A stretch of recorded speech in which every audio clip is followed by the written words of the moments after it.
안녕하세요, 여러분. 네, 오늘은 구독자 이벤트 발표 그 두 번째입니다. 제가 앞서 말씀드렸다시피 구독자 이벤트 발표를 한 영상 한 영상 나눠서 코칭을 해드리고자 한다라고 말씀을 드렸는데요.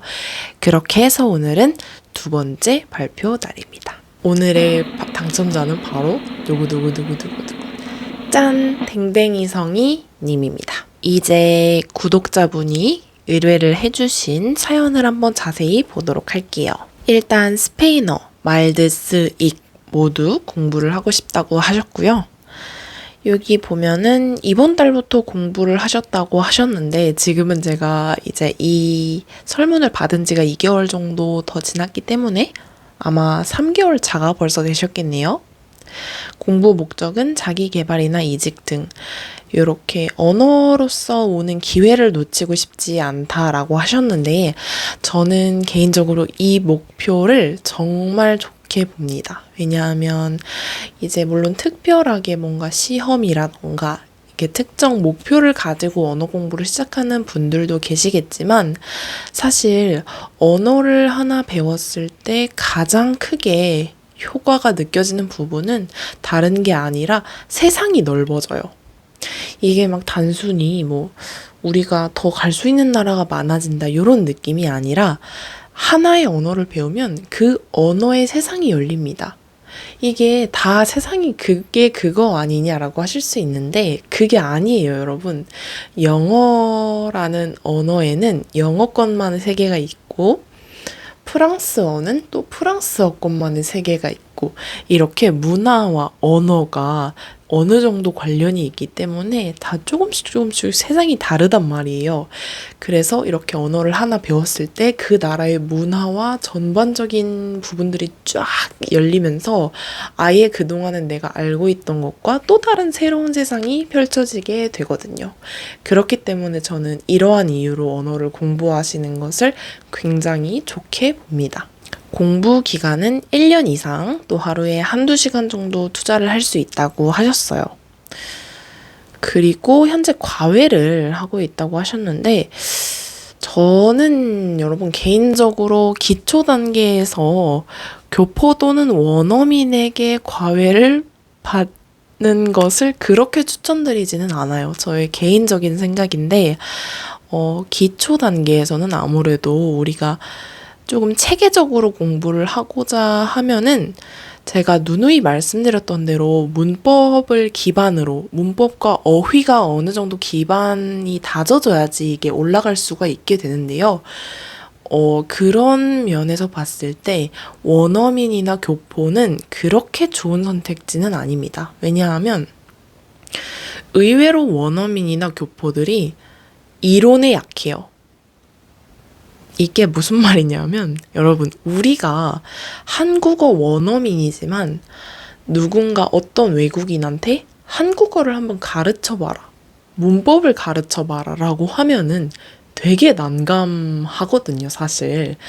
뭐 아주 대표적인 예를 들었을 때 뭐 한국어의 조사라던가 뭐 은는 이가는 주어 뒤에 오고 뭐 을을은 목적어 뒤에 오고 이 정도 기초 문법 말고 그래서 은는 이가가 각각 어떻게 다르게 쓰이는지 이렇게 세부적으로 늘어가게 되면은 우리가 그 뉘앙스 차이는 아주 정확하게 구분을 해내지만 이거를 그 모르는 사람한테 이론적으로 어떻게 돼서 이렇게 되는 거다라고 설명하는 게 국어 전공자 또는 관련 전공자가 아니고선 사실 쉬운 일이 아니에요. 그것과 같은 맥락으로 외국어를 배울 때도 마찬가지인 거예요. 우리가 영어를 배우려고 할 때 처음에 한국인한테 외국어로서 그 언어를 공부를 한 사람한테 문법을 착착착착 배우던가 아니면은 원어민인데 전문 강사 있잖아요. 그러니까 한국어로 치면은 외국어로서의 한국어 교육학 뭐 이런 전공이 있거든요. 이런 거를 전문적으로 공부하신 분들한테 배우는 거는 괜찮죠. 그런데 이제 그런 게 아니라 단순히 원어민이나 교포한테 그렇게 전문 지식이 없는 원어민이나 교포한테 기초 단계에서 배우는 것은 그렇게 추천드리진 않습니다. 네. 제가 왜 이렇게 얘기를 했는지 어느 정도 납득이 되시나요? 그래서 아무래도 이제 교포분들도 그렇고 원어민분들도 그렇고 언어를 어렸을 때 배웠을 확률이 되게 높아요. 그래서 조금 체계적인 이렇게 단계로 배운 게 아니라 언어를 거의 흡수했다고 할 수 있죠. 원어민이나 교포는. 그렇기 때문에 이 흡수한 경우에 부족한 이론적인 부분과 우리는 성인이 된 후에 배우려고 하는 부분이기 때문에 여기 시작 단계에서는 잘 맞지가 않는다는 거죠. 그러니까 어느 정도 문법이나 이런 베이스를 다 갖추고 회화를 연습하고 싶을 때는 당연히 원어민 또는 교포랑 하는 거 완전 좋죠.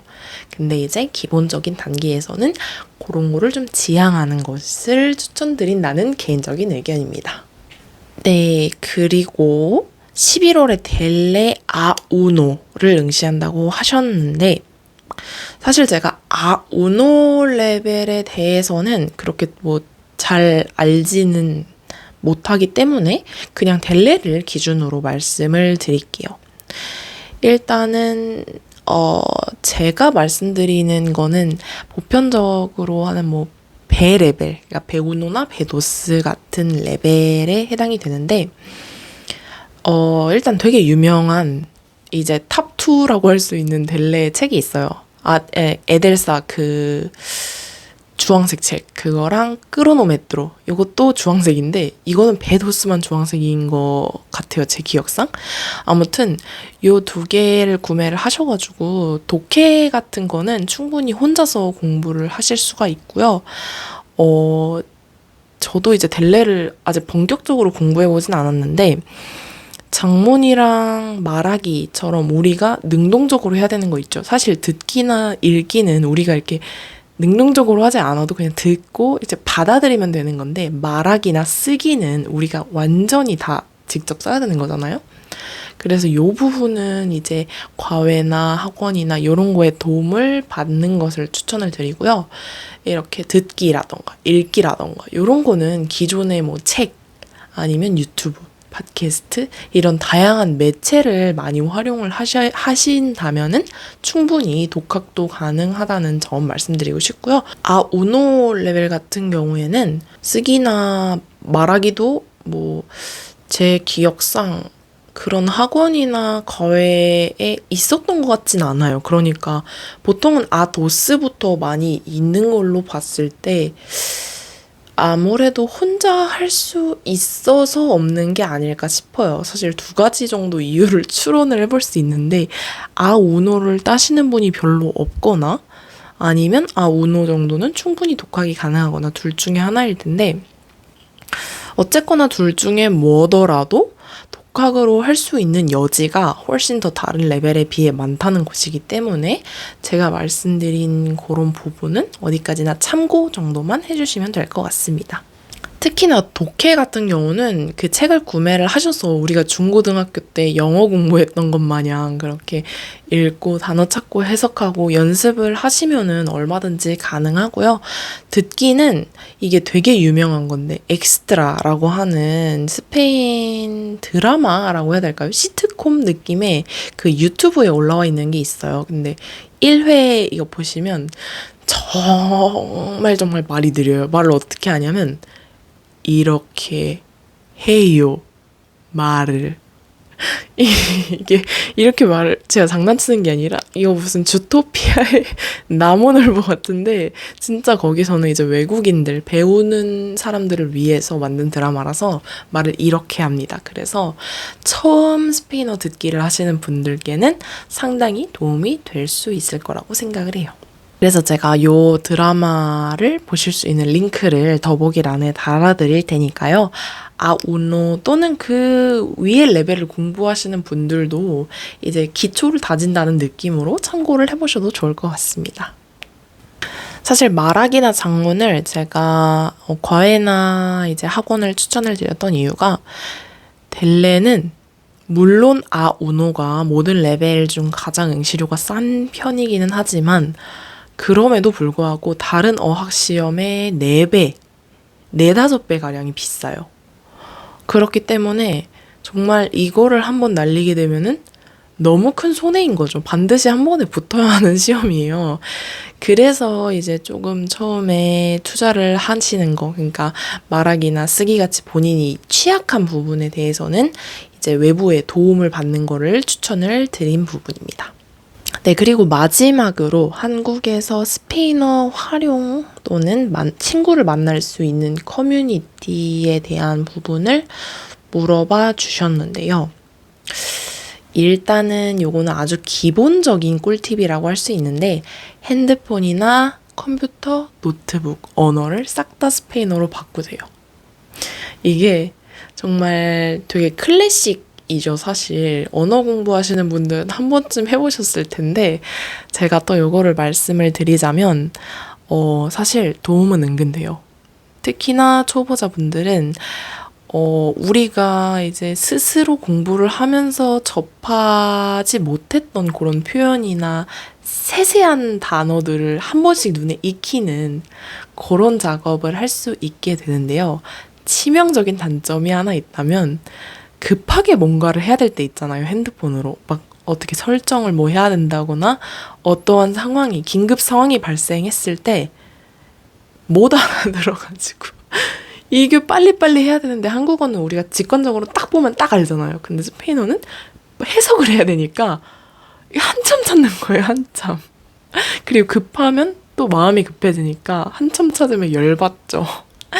이게 조금 단점이긴 한데 그래도 여러분 이렇게 긴급 상황에 놓이면서 언어를 하는 게 사실 실력 향상에는 도움이 많이 된다는 점 참고해 주시면 될 것 같습니다. 그리고 사실 여러분 우리가 한국에 정말 2N년, 3N년 동안 살면서 접해본 스페인어라고는 정말 올라, 아디오스, 뭐 있죠? 그라티아스, 잘하면 뭐 그라티아스까지 아시는 분들도 계실 텐데 정말 요게 다일 정도로 사실상 올라와 아디오스가 다일 정도로 한국에서는 스페인어에 대한 접근성이 정말 낮아요. 그래서 아무리 한국에서 영어를 공부하기가 힘들다 뭐다라고 해도 스페인어에 비할 건 아니거든요. 그렇기 때문에 스페인어를 한국에서 공부를 하시려면 더 본인이 적극적으로 능동적으로 공부를 하셔야 되는 부분이 있는데요. 더구나 한국에서 설령 스페인어를 쓰는 친구를 만났다고 하더라도 일정 레벨이 되지 않은 상태에서 친구를 만나는 거는 사실 크게 도움이 되진 않습니다. 저의 예시를 한번 들어보자면 제가 작년 5월쯤에 스페인에서 온 친구를 만났었어요. 한국에서. 근데 그때는 제가 스페인에 가기 전이잖아요. 저의 스페인어는 사실 굉장히 짧은 시간이었음에도 불구하고 스페인에 가기 전과 후로 나뉜다고 말을 할 수 있을 정도로 실력 차이가 굉장히 극심해요. 전과 후에. 그래서 그 스페인에 가기 전에는 쓰기랑 읽기는 막 열나하는데 특히 듣기가 아예 안 됐어요. 그래서 친구를 만나도 내가 너무 미안한 거예요. 말을 못 알아들으니까. 나름대로 이제 채팅을 해서 만났으면은 얘가 그래도 스페인어를 좀 하는구나 라고 생각을 해서 만났을 텐데 만나니까 말도 못해, 듣기는 아예 못해 이러니까 그 친구한테 너무 미안했어요.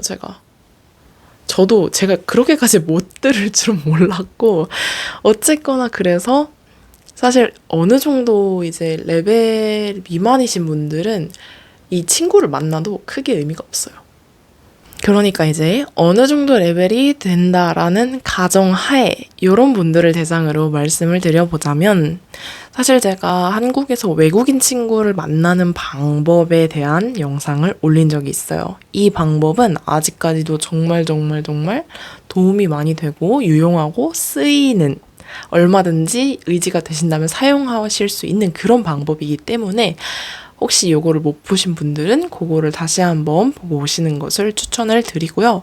네, 여러분 오늘도 이렇게 정말 많은 팁들을 마구마구 쏟아냈는데요. 유익한 영상이 되셨기를 바라겠고요. 궁금한 점이나 어떠한 요청사항이 있으시다면 항상 댓글 남겨주시고 도움이 되셨다면 좋아요도 많이 많이 눌러주세요. 그럼 여러분 다음 영상에서 봐요. 안녕.